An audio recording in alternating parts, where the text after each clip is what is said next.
The one thing I've learned is that wherever you go in the world, people are fundamentally the same, just a bit different. And there's actually far more that connects people than separates them. And if you find the conversation's a bit heavy, you're not in the mood, you can wander off another room. You say to your friends, I'll see you in half an hour in the cafe. Or maybe I'll see you around the corner. I was really, I didn't know what was expected of me, how I come across, could they pick up my accent, was I supposed to do anything? Anyway, I kind of knew she was a bit awkward and nervous. I put out some people who I knew were very good company and very easy to talk to. Anyway, it's a very hard question to answer, Greg. I can't point to any one figure who somehow towered above everybody else. That wasn't really the case for me. I think in a way what I did was I just, over a period of time, I became more sensitive to how the world was changing around me. Welcome to Inside Personal Growth Podcast. Deep dive with us as we unlock the secrets to personal development, empowering you to thrive. Here, growth isn't just a goal, it's a journey. Tune in, transform, and take your life to the next level by listening to just one of our podcasts. Well, welcome back to another episode of Inside Personal Growth. This is Greg Voisen, the host of the podcast. And Howard, everybody knows me, but nobody probably knows you. He's written a book called Leave Your Phone at the Door. On the other end of the line from London, England, is Howard Lewis. Howard, how are you doing this evening? Doing very well. Great to be with you. Thanks for coming me on the show. Looking forward to sharing some of the offline philosophy with your audience. Well, we're looking forward to having you share that. And I'm certain that it'll resonate with people. The question is, how do we get it to stick? Right? In other words, it's one thing to talk about something. It's another thing for people to actually do what you think that they might or should do. And so I'm going to let them know a little bit about you. Howard Lewis, the author of this book, is a cultured, creative, and curious, and he brings a multifarious box of tricks to the table, according to his bio at his website, which all of you can get to his website. And he's going to be giving us additional ways to get to the book. It's called offandon.com. Offandon.com. Greg, it's actually offlineandon.com. Offlineandon.com. There you go. And we'll put a link to that in the blog so you could just click on it. You don't have to remember it. But over many years, he sent investment reports for private circulation that touched upon issues such as infrastructure, demographics, and the vulgarities of markets. He has broadened his horizon by reflecting too upon the aspects of art market. So he's got a whole family art collection. He's really quite an interesting man, and life in general. But more importantly, started sending articles to friends, clients, and associates on subjects that were interested in or which he felt they should be aware of. And the response to this was overwhelmingly positive, and which led to the genesis of Offline. So fundamentally, the premises behind it is, leave your phone at the door, get together with people, share, be spontaneous. And that's what he's about. Currently, he's passionate about art, books, football, travel, wit, and wonder, and he's extremely partial to custard donuts, he said. So it's a pleasure having you on, Howard. And so let's kind of get down to it, because the book is like asking people to rethink how they work in their life, right? What inspired you to create the offline concept, and how has it really evolved over the years? You said COVID kind of shut it down and you haven't been doing as many of them, but you certainly learned a lot from all of the events that you put on over the years. So what did you walk away from, and what did you learn about this? The first thing to say is that having hosted many events, both private and corporate, the one thing I've learned is that wherever you go in the world, people are fundamentally the same, just a bit different. And there's actually far more that connects people than separates them. And the problem in a way is that there's a tendency for people to label themselves and one another far too quickly, and therefore it limits them. And I was always a very curious person. And in a funny way, what you reflected upon before, Greg, the notion of simply sending articles, was really nothing other than me just saying to people, hello, I was thinking about you. That was all. Nothing else. Didn't do anything. I wasn't asking for a response. It was just a simple reminder that actually you were in my mind. That was it. And I would send articles in a rather indiscriminate way. There was no particular pattern. It wasn't as though I did it every week. And there were probably a dozen or 15 people in particular who I sent things to. They were particularly receptive, they were interested. Anyway, one day I met one of them for a coffee, gave him some articles to read. He knew I sent articles to other people as well, just wondered out loud what everybody else was getting. And that struck a chord with me. I thought to myself, that's interesting. Why not bring together this group of 12 or 15 people, plus a few more besides, have supper together, share articles, and see where it goes? And as you touched upon, it was a great success. And I realized two things. Firstly, that most people have a real appetite for information, for insight, expertise, but really a lot of time to distill the vast profusion of material out. Exactly. Yeah. The other thing is that food is a great leveler. And when you eat with people, you learn a great deal about them. And I started doing this in a rather kind of haphazard way. Probably every 6 months I do another dinner. It just grew. I never advertised, all word of mouth. But the one thing I do want to emphasize is that there was no sense of somehow creating a particular type of environment. All I really wanted to do was to bring people inside the tent. It didn't matter whether they came in from left or right or from up above. Just get inside. So, Howard, were these people from all different social economic classes? Or did you have just very wealthy? I mean, look, you deal in art. So the reality is people could be listening to the show going, well, this is a very wealthy art dealer and his family has a very wealthy art collection. And, when you look at the pictures at your website, it's very elegant where you were holding these parties. So you always wonder, it's like, was this just for the rich and famous or was this for everybody? But for everybody, even you got to come, Greg, if you're in town. I don't come with pleasure. And the short answer is, I didn't care where people came from. I didn't care how much money they had. I didn't care about their gender, their sexuality, their religion. It was no interest in me at all. What I cared about very much is that they were givers. When I say givers, people who were open and curious about other people who were interested in learning fresh perspectives, people who could take a little bit of a chance in life. And I can tell you that the range of people who came, some were quite prominent, nothing to do with art, people in politics, people in business, in tech, in fashion, people running a charity. You could be a librarian, you could be an academic, you could be retired. I didn't care. As long as you paid for your ticket. And I would mix them all up. Some people actually may have known each other a bit. Some people I'd never seen before myself. That sense of randomness and serendipity where you're not entirely sure quite how it'll go, who you'll be sitting next to, what will happen next. And over the course of the evening, I would share a bunch of stories touching upon the offline philosophy. It was really, as you said before, the celebration of the virtues of randomness and serendipity. Too many people, sadly, in the modern world are far too prescriptive about what they do, where they do it, with whom they do it. Yeah, it's crazy. People have always lost any sense of spontaneity, or even the idea of just changing your mind or doing it differently. And offline really encouraged people, in a sense, to be themselves. What I did really, in a nutshell, was I gave people permission to be vulnerable. And I would start by saying, I am reliably hopeless in many things, many more things than you would imagine. But so what? I'm here. I'm hosting the event. There are 30 odd people in the room, all smart, engaging, interesting, whatever they're meeting, whether you're a landscape gardener, whether you're a calligrapher, whether you're running a bank, I don't really care what you will do. What I care is you give when you're present and you're engaged by it. Not everybody's going to necessarily be the greatest conversationalist. Some people take time to warm up. Some people are a little bit cautious and shy. But that's also fine.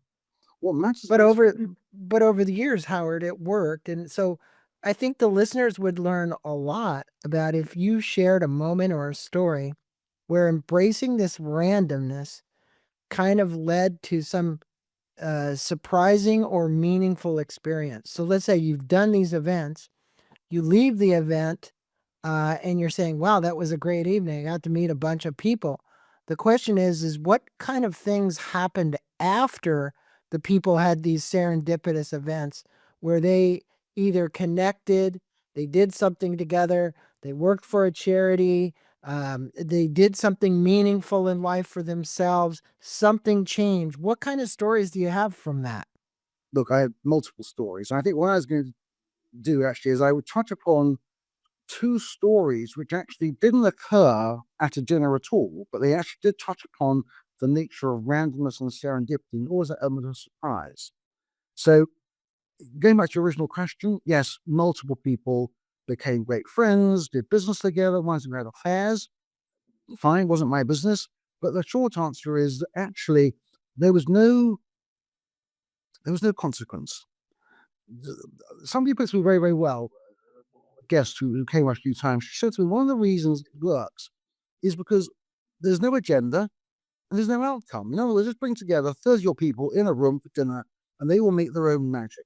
And I was just there as a kind of prop to kind of facilitate and make it happen. There were numerous people who, I mean, I know that one person in particular did a $10 million deal based upon somebody he met at one of the dinners, for example, in venture capital. I'm not quite sure what the business was. Many people collaborated, met separately, together or individually. I didn't ever keep track because it wasn't really about having a club or a membership. I didn't really care what happened afterwards. Sometimes what did happen, which was great, and I actually mentioned this on my occasion in the book, people who've come to different dinners who had no connection with one another at all, I brought together separately. So I can remember there were three people I knew, all involved in tech and AI and neuroscience. I just had a hunch they all going very, very well. Yeah, One, it sounds you it know, that sounds like a lot of fun, and I think the key is the serendipity, the joy, the bringing these people together in an environment that allows them to be vulnerable. Like you said, they'd be open and vulnerable. But you argue too, kind of that technology often dulls the ability to communicate. We said, hey, where does this book fit? Does it fit in communications? Does it fit in self-help?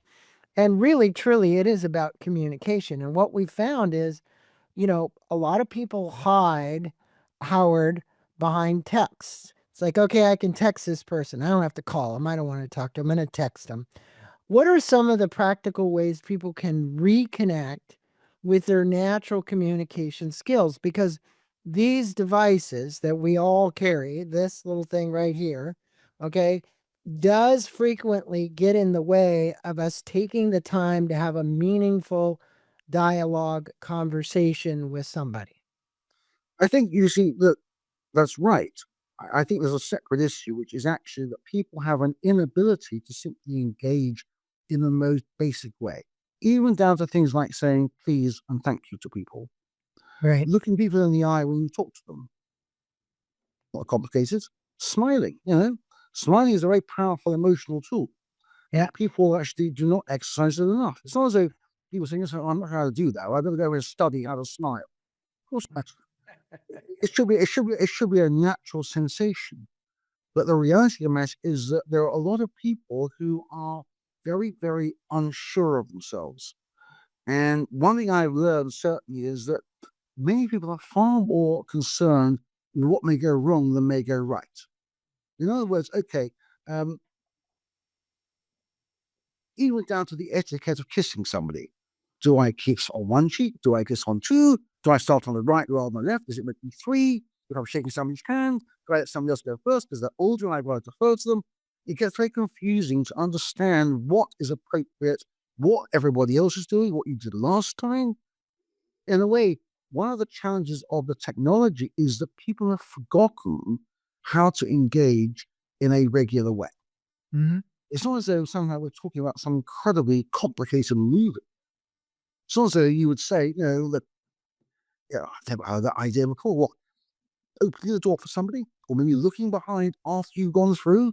Maybe somebody will pay you a compliment. Maybe somebody will be very appreciative. Maybe they'll do it themselves in turn for somebody else. But these are all very small ways in which one can interact and engage. It's not requiring anyone to have a deep, meaningful conversation. Just get the basics right. Mm-hmm. I just feel that that is actually a very simple starter pack. Well, One of the things that you had mentioned in the book is that um, our society today has become so reliant on smartphones. And you said, for validation. But you're saying that if we go offline, we can break this cycle. So the big key here is in breaking this cycle is embracing this randomness. But I do think some people have a fear of being vulnerable in groups. What would you give the listener out there who's there today saying, hey, look, I don't do really well in just going to random parties with somebody, and they have a fear of showing up to be themselves because they are thinking about, well, I've got to put on a certain suit. I've got to look a certain way. I've got to be whatever it is that I'm doing. How do you break all that down for somebody? Well, I think there are two things to say that. First of all, offline has a duality to it. Obviously, on the one hand, it's the opposite of online, but offline is also about wandering off the beaten track, just taking a different path, just taking a different route on your way to work. Or maybe deciding I'm playing tennis in the afternoon rather than the morning. Nothing very radical about that. I don't think it's necessarily the case that, yeah, okay, if I feel worried or vulnerable because I'm with people I don't know, which is understandable, some people are a bit more cautious, a bit more worried about the consequence. But I think what is important is that, for example, I would say go to a gallery or a museum with a couple of friends. If you find the conversation's a bit heavy, you're not in the mood, you can wander off another room. You say to your friends, I'll see you in half an hour in the cafe. Or maybe I'll see you around the corner. It's not as somehow you've got to do anything particularly remarkable. Nobody's asking you to provide an exposition on some painting, but I think the idea that you can be social when it suits, and you can be separate when it suits, and at your own pace, that's within everybody's reach. I think some of these issues really are in a way self-imposed. The fear that something terrible will happen. You'll say something inappropriate, and there'll be a thunderbolt from the heavens. You'll be turned into a pillar of salt. That won't be happening. Well, I think the idea to actually take, like you just mentioned, a different path to work, a different way to work in the morning, do something different to break a pattern which you're normally in, because it will awaken you to what is out there in the world that's different, that you're missing, that you're not seeing. You said, hey, I'm a very curious guy. Yeah, I can tell you're extremely curious. And I think curiosity leads to that passion. No matter what that passion is, that passion turns into a purpose, that purpose turns into a vision, that vision turns into some goals, and somebody go down the road, and that's what it is. But it starts with curiosity.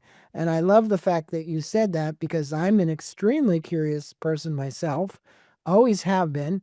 On the other hand, for some of us who are so curious, like you and I, we have a hard time maybe making a decision because there's so many things that we've attracted into our lives. We've got all the stuff that we love doing.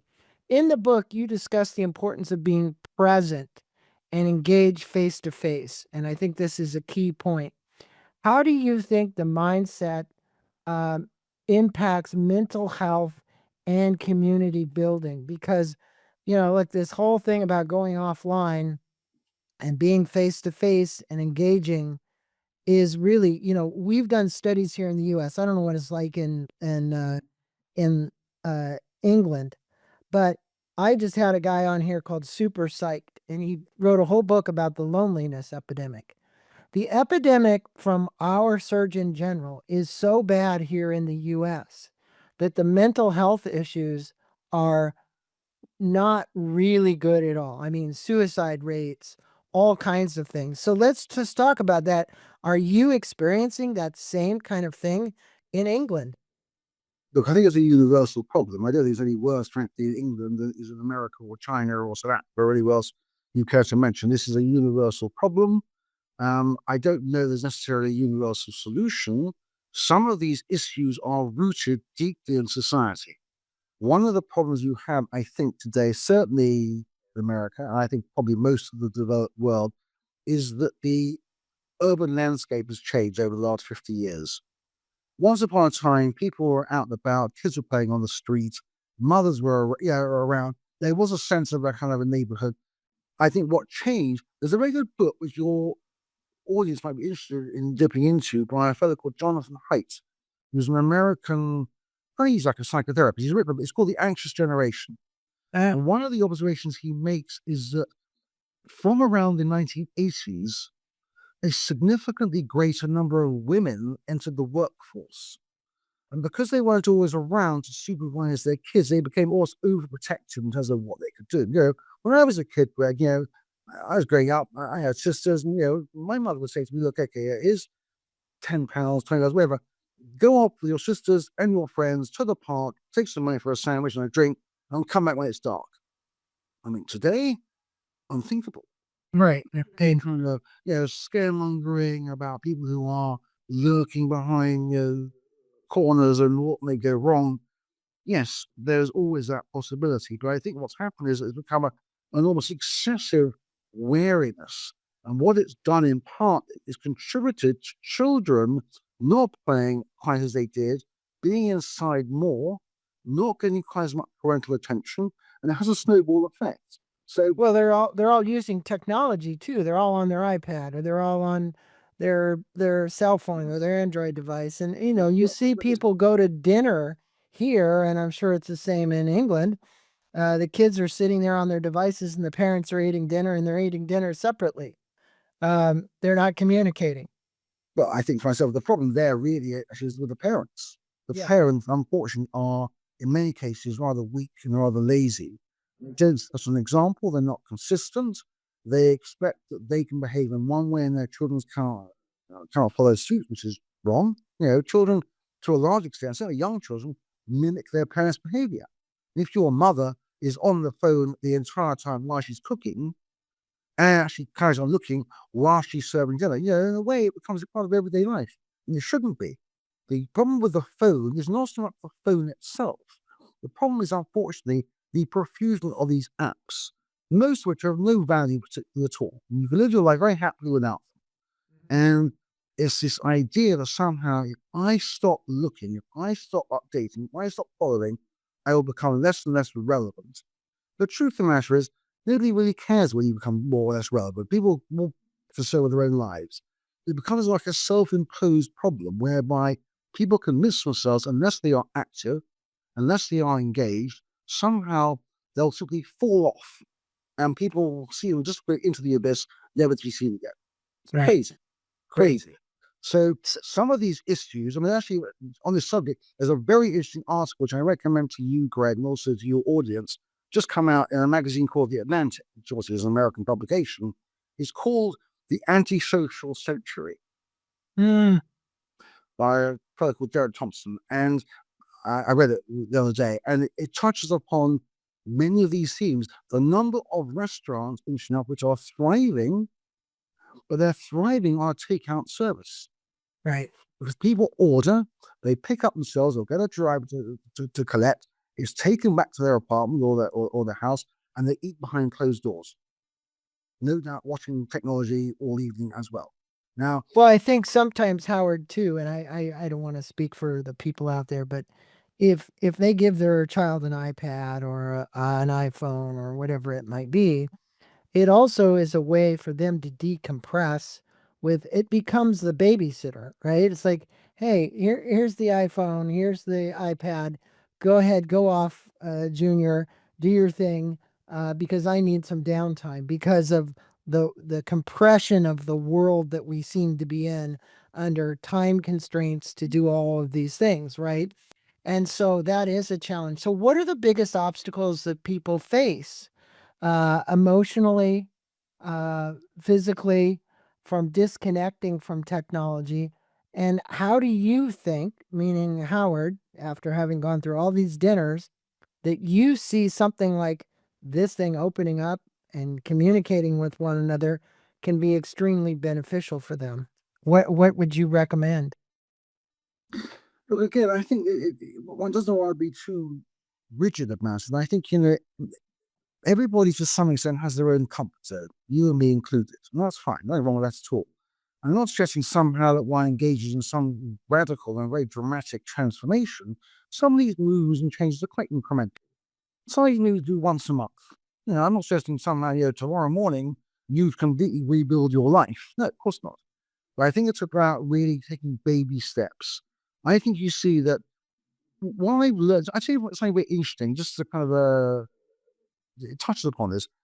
I hosted a dinner years ago, and a lady came who I didn't know. She read an article about me in the newspaper. She approached me and said, "Look, I'd love to come."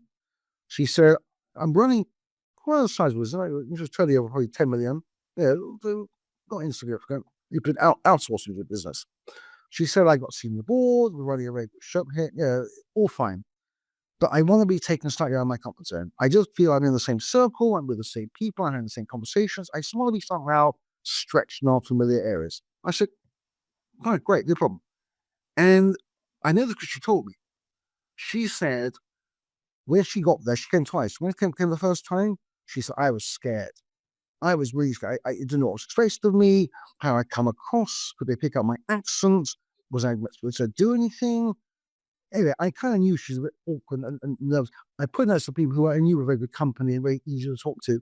Anyway, they go chatting. She recognizes somebody else from drinks beforehand. The wine is flowing. I'm telling her stories. The evening progresses.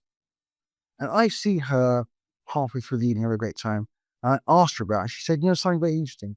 I suddenly realized halfway through the evening, I forgot to be scared. I forgot. All those inhibitions just slipped away. Nobody cared about which way she combed her hair or whether she had high heels or low. Nobody's remotely interested. What they were interested in is what kind of person she was, what she was passionate about in her life, what she wanted more of, whatever it may be. Everything and nothing at the same time. And I think you see again, this is all about people taking elements of control over their own lives. And technology and our mobile devices have actually had the reverse effect. People are strangled by them. Right. So let me ask you this, because frequently when you remove these devices and you create an awareness of the fact that the device may be having more control over you than you think, and then somebody actually, like she, just released and let go, and she became more of who she wanted to be, that she wasn't afraid anymore. She opened up. So my question is really, do you believe that the people coming to your event or people that going offline from a spiritual standpoint are having an awakening of their own selves, meaning their higher self? Does anybody report to you like, "Hey, I had epiphanies beyond belief about who I was and what I could be, and this was a wonderful experience," or was this just, "Hey, I had a great evening and that was it"? I have to be honest and say that probably the latter. I mean, the old person may well have been spiritually lifted by the evening and how they somehow felt about themselves. I didn't actually ask the question. I don't think anybody actually volunteered. I certainly knew that there were many people who came back and they brought their friends, they brought their associates, they brought their children, I knew that without somehow taking a purely spiritual approach, I think the spirit of the event drew people in because there wasn't really much going on at all. When I sent the invitations out, it didn't say very much. It basically said, "Come for dinner with 30 odd smart, clever people like yourself. I'll tell a few stories." And that's it. It wasn't, so there's a little bit of intrigue. Not quite sure what might happen, who you might bump into, which direction the evening will take, what you might learn along the way, what you might forget. I don't know. But all the while, going back a step, you made the point before that there was a lovely venue and there are fine paintings and so forth. Yes, in a way, when you create an environment which is somehow visually appealing anyway, it does take away some of the pressure. There's a distraction, there's a diversion. I think, in a way, people need to be a little bit more aware of what's around them. It's not that you could do something particularly remarkable, but again, about the notion of being self aware, being familiar, even down to the simple notion of asking somebody else who you don't know, "Do you like that picture?"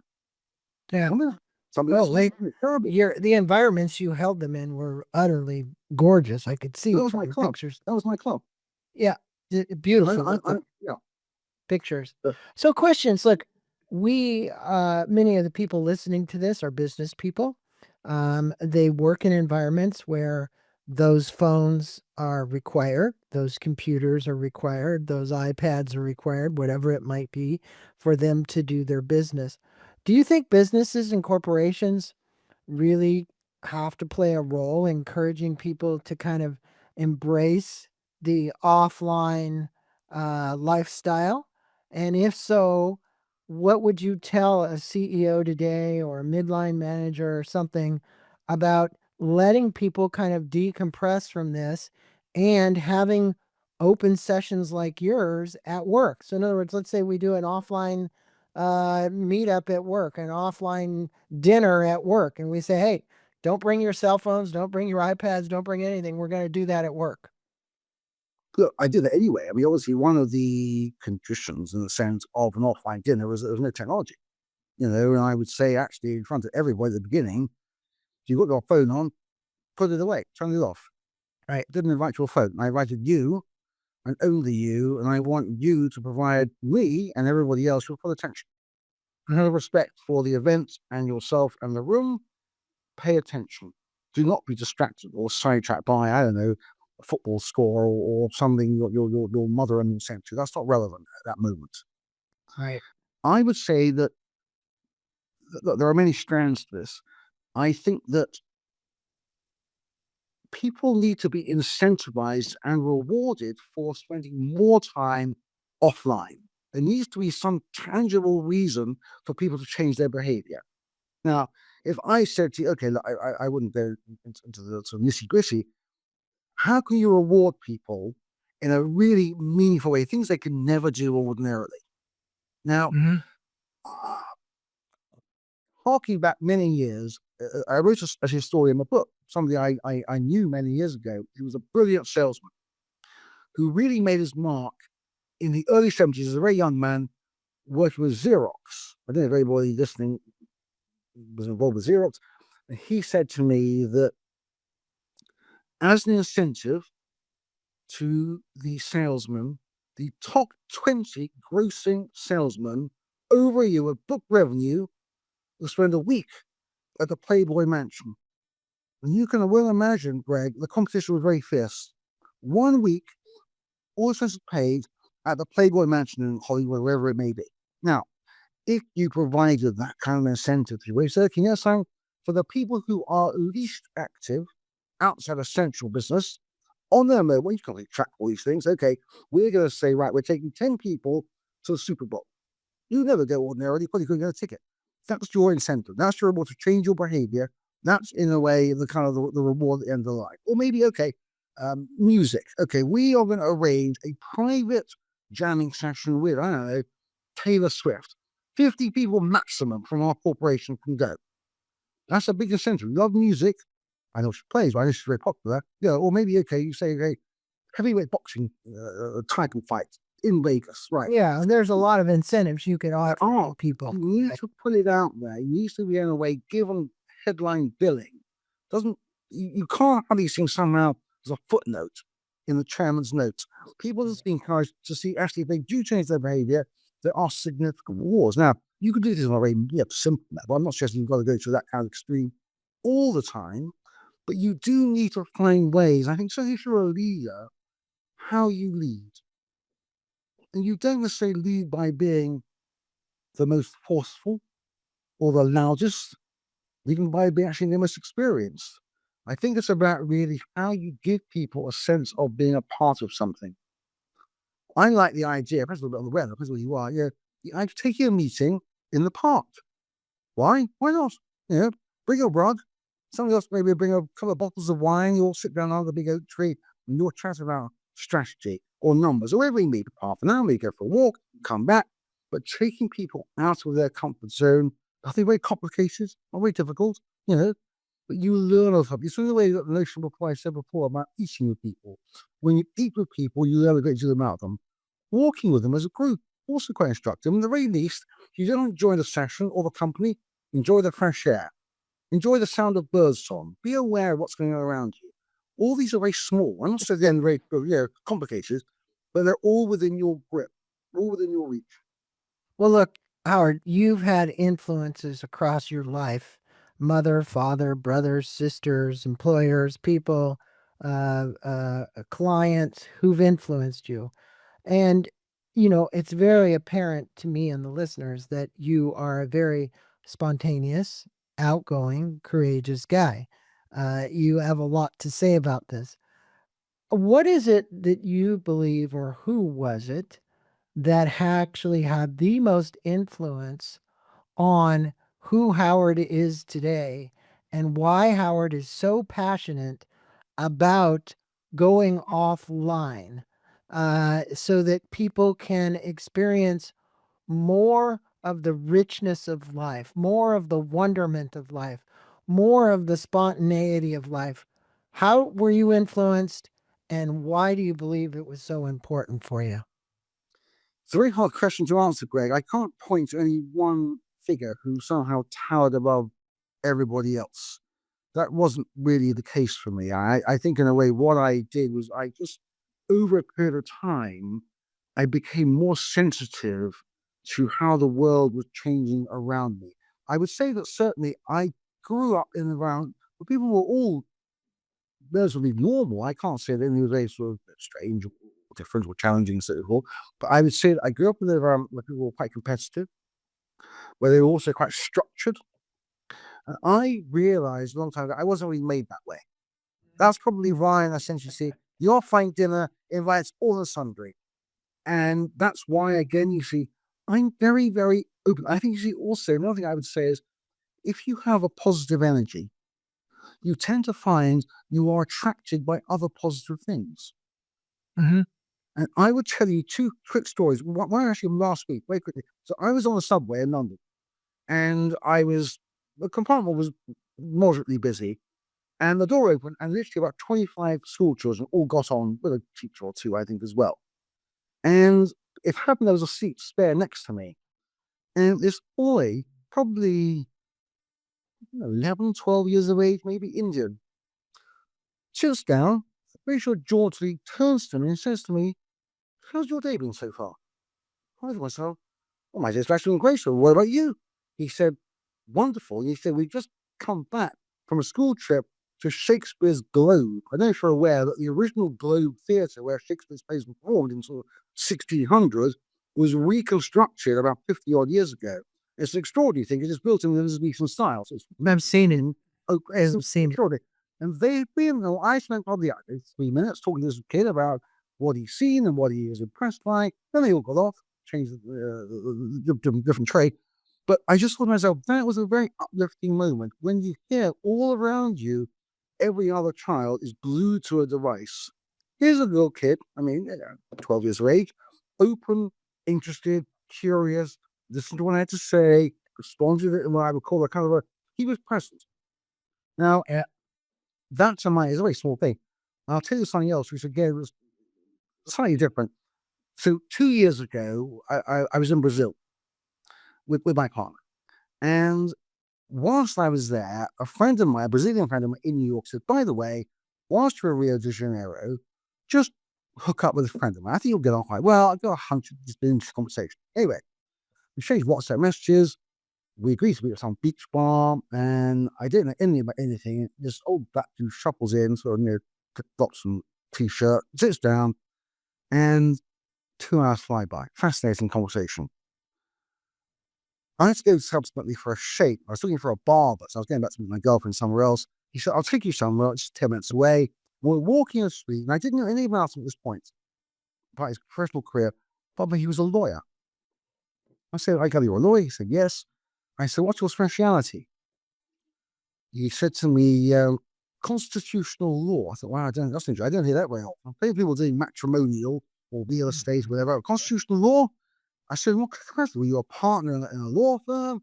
He said, "No." He said, "I was the public prosecutor." So, okay, keep talking. Okay, we're walking the street, just, traffic going by.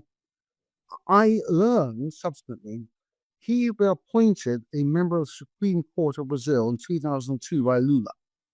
Mm. While the first thing he does when he takes office, he presses charges against 42 of Lula's entourage: money laundering, racketeering, corruption, intimidation, prison all the way. A formidable operator. In 2013, this guy is appointed president of the Supreme Court. What's extraordinary about this? The first black president of the Supreme Court ever in the history of the root.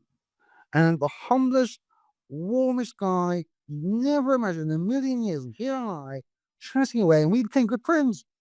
But you were the kind of guy that asked continual questions. You know, as a podcaster, I have to be somebody who is always thinking of the questions, right? And what I love about you is you continued to dig a little deeper, and he was open and a little deeper and a little deeper.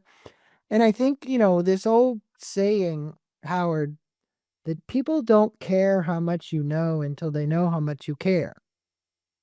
So I'll repeat that. People don't care how much you know until they know how much you care. You're a kind of person that comes across with compassion, understanding, empathy. Not everybody's that way, but I will compliment you on that. And that is what makes up the elixir that makes offline work. And I would venture to say to my listeners that if you became a little more compassionate, more understanding, more empathetic, chose to ask more questions, most people would be receptive and open. And look, this book does fall under communication, right? And the way you communicate people is to have that depth of understanding so that you seek to understand, okay, and then be understood. But you seek to understand and then be understood. And so this is the essence of leave the phone at the door. I want to thank you for being on this podcast because you've given us a wealth to think about. Like, it's like, okay, what could I do now to change my life? I'm going to tell people, go to the website, read this book. Okay. Howard's going to give us some links that will actually take you directly to the book site itself. And it's been a pleasure having you on. It's been a pleasure taking this time to get to know you, to get to know more about the book. I loved your personal stories because those are what make it.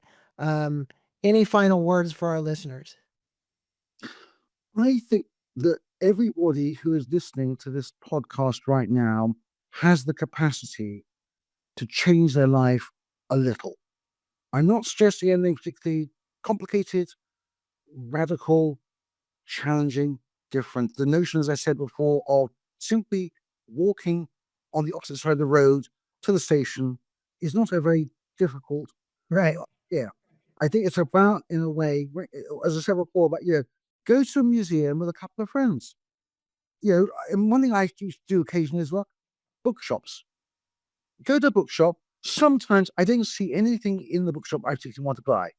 But the flip side is I know that every time is a bare minimum of the pleasure of being surrounded by other people who love books. And that's enough. That's enough. And I think if you use that in a way as a metaphor for a lot of what offline stands for, I think it will hold you in good stead. Well, leave your phone at the door for all my listeners. Here's the book. Howard Lewis, who's been joining us from London. Howard, namaste to you. Thank you for being on the show. Thank you for spending time with our listeners.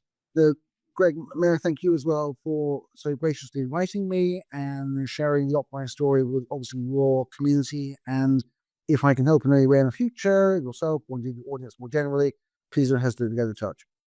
I will certainly reach out to you. Thanks, Howard. Thank you for listening to this podcast on Inside Personal Growth.